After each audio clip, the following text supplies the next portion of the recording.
തേങ്ങാക്കൊത്തിട്ട chicken roast നമ്മൾ ഉണ്ടാക്കാൻ പോവാണ്. ചിക്കൻ ഉലർത്തിയത്. അപ്പോൾ അതിനായിട്ട് ഞാൻ തേങ്ങാക്കൊത്ത് ഇവിടെ എടുത്ത് വെച്ചിട്ടുണ്ട്.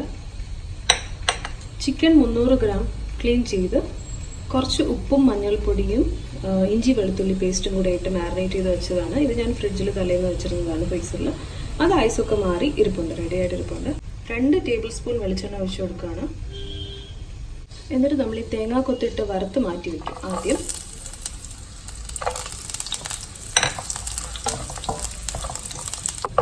നമ്മളൊരു 1.5 മിനിറ്റ് വഴറ്റിയ ശേഷം ഇത് ഒരുവിധം ഗോൾഡൻ കളറിലേക്ക് ആയിട്ടുണ്ട്. ഒരുപാട് മൂത്ത് പോകണമെന്ന് ആവശ്യമില്ല. ഇത് നമുക്ക് എണ്ണയിൽ നിന്ന് മാറ്റി വയ്ക്കാം. ഒരു വലിയ ഉള്ളി ചേർക്കാം.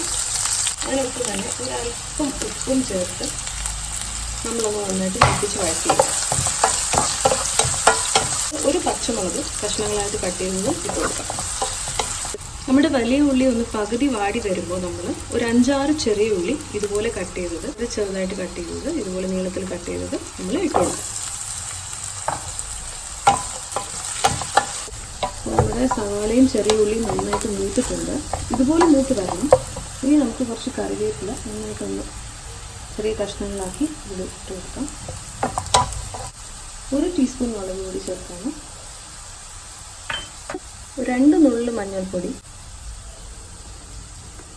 ചേർത്ത് ഒന്ന് മൂപ്പിക്കാം. അപ്പോൾ നമുക്ക് കുരുമുളക് പൊടി ഇടാം, അതുകൂടെ ഗരം മസാല ഇടാം. ഒന്ന് മൂപ്പിച്ച ശേഷം ഇപ്പോൾ നമ്മുടെ വറുത്ത് വെച്ചിരിക്കുന്ന തേങ്ങാക്കൊത്തും നമ്മുടെ മാരിനേറ്റ് ചെയ്ത് വെച്ചിരിക്കുന്ന ചിക്കനും ചേർത്ത് കൊടുക്കാം.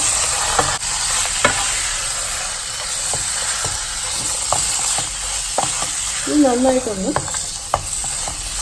ചിക്കൻ്റെ പുറത്തൊന്ന് കളറൊന്ന് മാറി വരുന്നവരെ നമ്മൾ അങ്ങനെ വഴറ്റി കൊടുക്കണം. ഒരു 5 മിനിറ്റ് നമ്മൾ വഴറ്റി കഴിയുമ്പോൾ ഇതുപോലെ ആവും. നന്നായിട്ടൊരു കോട്ടിങ് വന്നതുപോലെ, ഒരു മുരിഞ്ഞ കോട്ടിങ് വന്നതുപോലെ ഉണ്ടാവും. ഈ സ്റ്റേജിലാണ് നമ്മൾ ഒരു ചെറിയ തക്കാളി കട്ട് ചെയ്ത് ചേർത്ത് കൊടുക്കുന്നത്. തക്കാളിയും ചേർത്ത് ഇത് നന്നായിട്ടൊന്ന് മൂത്ത് വന്നിട്ടുണ്ട്.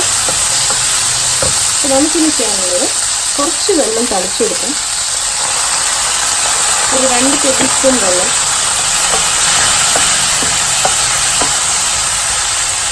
അതിനുശേഷം നമ്മൾ ഫ്ലെയിം ഒന്ന് ലോ ആക്കിയ ശേഷം മൂടി വെച്ച് ഒരു 10 മിനിറ്റോളം വേവിച്ചെടുക്കേണ്ടതാണ്.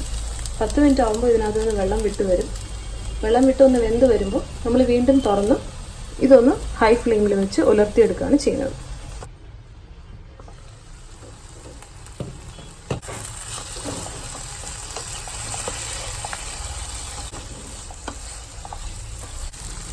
നന്നായിട്ട് ഡ്രൈ ആയിട്ട് വന്നിട്ടുണ്ട്.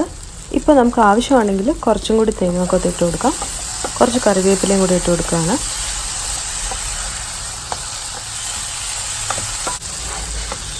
ഇതുപോലെ ഡ്രൈ ആയി വരുന്നവരെ നമ്മൾ വഴറ്റിയെടുക്കേണ്ടതാണ്. അങ്ങനെ നമ്മുടെ കേരള സ്റ്റൈൽ തേങ്ങാക്കൊത്തിട്ട് വരട്ടിയെടുത്ത ചിക്കൻ ഉലർത്ത് റെഡി ആയിട്ടുണ്ട്. ഇത് അപ്പത്തിൻ്റെ കൂടെയും ചോറിൻ്റെ കൂടെയൊക്കെ കഴിക്കാൻ പറ്റിയ ഒരു നല്ല ടേസ്റ്റി ആയിട്ടുള്ള ചിക്കൻ ഉലർത്താണ്.